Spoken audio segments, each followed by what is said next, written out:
2 दिन, 4 दिन, 1 हफ्ता या फिर 1 महीना, कुछ ऐसे मिस्टेक्स जिससे तुम्हारा मोनेटाइजेशन 1 महीने तक भी डिले हो सकता है या फिर मोनेटाइजेशन ओवरऑल रिजेक्ट ही हो जाए। एक छोटी सी गलती एंड मेहनत बर्बाद। ओके, सो पहले प्रोसेस देख लेते हैं कि मोनेटाइजेशन के लिए मैंने अप्लाई कैसे किया जिससे बिना किसी मिस्टेक या ज्यादा डिले के मेरा मोनेटाइजेशन अप्रूव हो गया। जैसा कि तुम्हें पता ही होगा कि मोनेटाइजेशन के लिए चैनल एलिजिबल तभी होता है जब तुम्हारे चैनल पे 1000 subscribers and 4000 hours watch time complete हो जाए। सो ये क्राइटेरिया कंप्लीट होने के बाद अर्न वाले सेक्शन में ये कुछ ऐसा पेज ओपन होगा जिसमें अप्लाई नाउ बटन शो होगा एंड इस पे क्लिक करने के बाद ये 3 स्टेप्स होंगे जिसमें से ये दूसरा एंड तीसरा स्टेप सबसे ज्यादा इंपॉर्टेंट होता है जिसमें एक छोटी सी मिस्टेक से मोनेटाइजेशन महीनों तक भी डिले हो सकता है। सो ध्यान से देखना। ओके, सो ये जो पहला स्टेप दिख रहा है रिव्यू बेस्ड टर्म्स, इसमें तो बस तुम्हें टर्म्स एंड कंडीशंस एक्सेप्ट करने होते हैं एंड फिर ये पहला स्टेप डन हो जाएगा। फिर स्टार्ट होता है second step which is sine up for Google AdSense. इस पे स्टार्ट पे क्लिक करेंगे देन इट विल आस्क कि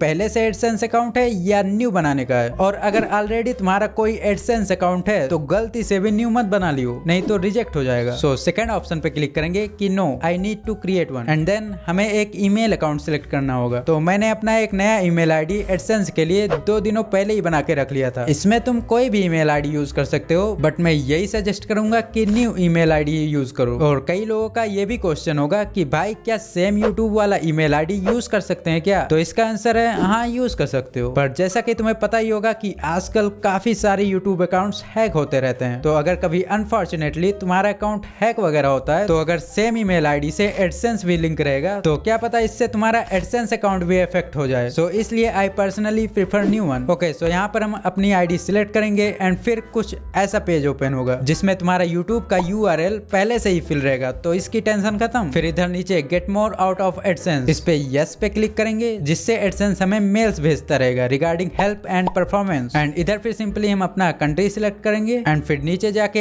एग्रीमेंट पे यस क्लिक करके एंड देन क्रिएट अकाउंट, और फिर एक कस्टमर इन्फॉर्मेशन का पेज ओपन होगा जिसमें हमें अपनी कुछ डिटेल्स फिल करनी होगी। इस पे मोस्ट इंपॉर्टेंट चीज अकाउंट टाइप को इंडिविजुअल ही रखना, अगर बिजनेस रखोगे तो गड़बड़ हो जाएगी। एंड देन अपना नेम, यहाँ चैनल का नेम मत डाल देना, खुद का नेम डालना है या फिर जिसका बैंक डिटेल ऐड करोगे उसका नेम होना चाहिए। एंड उसके बाद हम एड्रेस फिल कर देंगे सारा, फिर मोबाइल नंबर एंड फिर यहाँ पर एक बार और mobile number for the OTP confirmation. OTP डालते ही ये रीडायरेक्ट हो जाएगा तुम्हारे YT स्टूडियो में एंड यहाँ पर शो होगा इन प्रोग्रेस। और अब तुम्हें बस एक ही काम करना है और वो है इंतजार। एडसेंस अकाउंट अप्रूव होने में ये कुछ घंटों में भी हो सकता है, कुछ दिन भी लग सकते हैं और इन सम केसेस कुछ हफ्ते भी। पर्सनली मुझे 8 दिन लगे थे ये अप्रूव होने में। एंड अगर तुम्हारा कोई पहले से एडसेंस अकाउंट है तो इसमें सिर्फ 2 दिन ही लगेंगे मोनेटाइजेशन अप्रूव होने में, बट अगर न्यू बना रहे हो तो इसमें टाइम लग सकता है। ये एडसेंस अप्रूव होते ही थर्ड स्टेप खुद से ही रिव्यू के लिए चला जाएगा। जैसा कि इसमें लिखा हुआ है कि it can take about a month, पर महीने भर नहीं लगते बे, कुछ ही घंटों या दिनों में हो जाता है। मेरा सुबह के टाइम एडसेंस अप्रूव हुआ एंड उसी दिन अराउंड 2 PM मेरा चैनल का मोनेटाइजेशन भी अप्रूव हो गया। इसका रीजन ये हो सकता है कि मेरे चैनल पर सिर्फ 8 से 9 वीडियोज ही अपलोड थी, तो रिव्यूअर को ज्यादा टाइम नहीं लगा होगा मेरा चैनल रिव्यू करने में। नाउ अब बात करते हैं कि हमें क्या गलतियां नहीं करनी चाहिए जिससे कि हमारा चैनल एडसेंस या मोनेटाइजेशन के लिए डिले हो या फिर रिजेक्ट ही हो जाए। अगर तुम्हारे पास पहले से एडसेंस अकाउंट है तो दूसरा एडसेंस अकाउंट मत बनाना। सेकंड, एडसेंस अप्लाई करने के बाद गूगल पे एडसेंस अकाउंट लॉगिन करके उसमें कोई भी छेड़खानी मत करना। थर्ड, जब तुम्हारा चैनल रिव्यू के लिए जाता है तो उसमें चैनल रिव्यूअर कुछ चीजें चेक करता है। Main theme of your channel, like तुम्हारा चैनल किस कैटेगरी पे बेस्ड है, most viewed video, newest video, big proportion of watch time, मतलब तुम्हारी वीडियोस पे सबसे ज्यादा वॉच टाइम कहां से आया, video metadata including title, thumbnail and description, कहीं तुमने टाइटल में कुछ और, टैग्स में कुछ और, थंबनेल में कुछ और एंड वीडियो में कुछ और तो नहीं डाल रखा है। तो अप्लाई करने से पहले ये सारी चीजें चेक कर लेना। एंड फोर्थ, तुम्हारे चैनल पे कोई भी कम्युनिटी गाइडलाइन स्ट्राइक नहीं होनी चाहिए, या फिर अगर चैनल रिव्यू में भी है और तुम्हारे चैनल पे उस टाइम पे कोई स्ट्राइक आ जाती है तो मोनेटाइजेशन रिजेक्ट कर दिया जाएगा। सो जो भी वीडियो तुम्हें लगे कि इस पे मैंने किसी का क्लिप यूज किया है तो स्ट्राइक आ सकती है, उस वीडियो को पहले ही रिमूव कर दो। Okay, so that's it in this video. कोई भी क्वेरी हो regarding this topic so let me know in the comment section and also do subscribe to this channel.